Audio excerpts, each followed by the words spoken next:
one time that if you want to understand a culture, looking back through history, understand what they held dear, what they valued, what they worshipped, what they were about, you can look at the art that was being created at that time. For me, stepping into another culture, there is a focus on language study, but much more so cultural understanding. And so the art has been a teacher. You know, it's interesting that the Chinese letter that they use in Japan for beauty implies brokenness, and a kind of brokenness that is beautiful through sacrifice. And as I've looked at the various kinds of art in Japanese culture, I see that theme over and over and over again in the music and the visual arts. It's amazing to me that God has given this pointer to the gospel right there in the language and in the Japanese art, and how I see these pointers to how Christ being sacrificed on the cross for us is there in the artwork. And this is not Christian artwork, obviously. For us in Australia, and in the context in which I've been doing ministry with creatives for quite a while, for me it's about storytelling.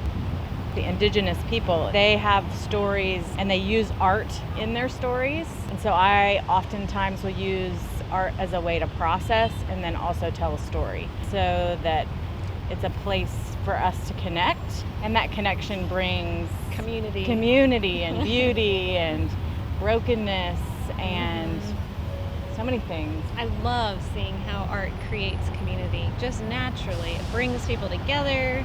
It gives a way to go deeper. It gives a window into life and to hearts. People can come around a painting together. They may not speak the same language, but they can look at that painting together, and they may be moved by that painting or spoken to by that visual experience in a different way, but they're both engaging that same work. Or a piece of music.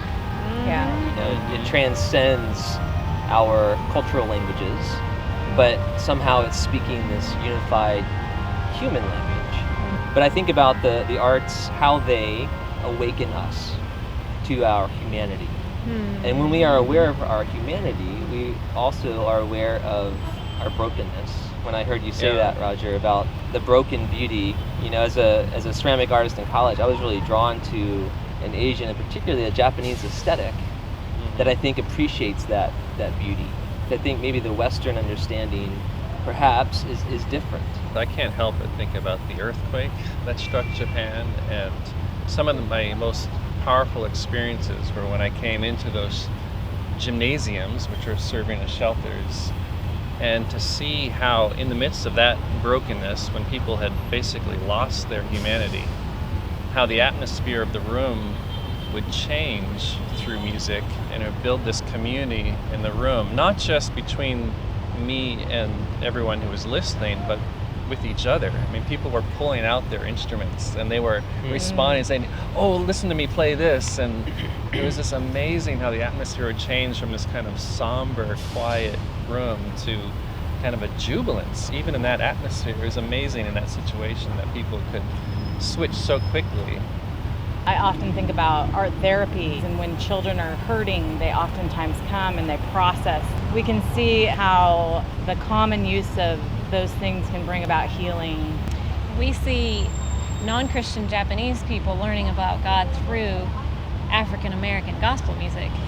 Yes. In Japan, brought hundreds of Japanese to Christ. We have gospel choirs all over the place that are full of, at least when they start, non-Christian Japanese, and yet they're singing all these words about Jesus and hope and heaven, and it's lovely.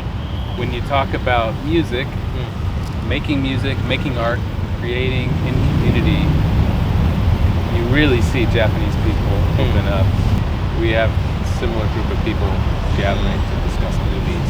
The first few movies we watched were Western, and they thought it was so cool that we could have a spiritual discussion about Christianity, about the cross, about the gospel, even though the director was not a believer. I proposed the idea, let's try with a Japanese movie. And they said, oh, we won't have anything to talk about. Right. There won't be any gospel, there won't be any Christ in a Japanese film.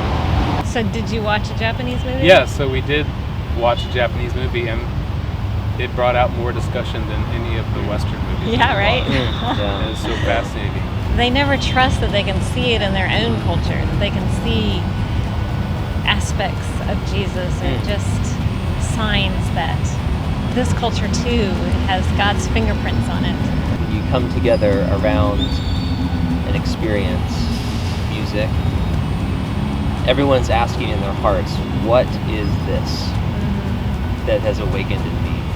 Every Japanese person lives in God's world. It's inescapable. And because of that, we can build bridges with them in innumerable ways. And artists have a unique, I think, position from which to do that. Art doesn't just give us a window into a different culture. It doesn't just give us an insight into this creation that God made, but it gives us an insight into the way the kingdom of God will one day be, that God is making it to be.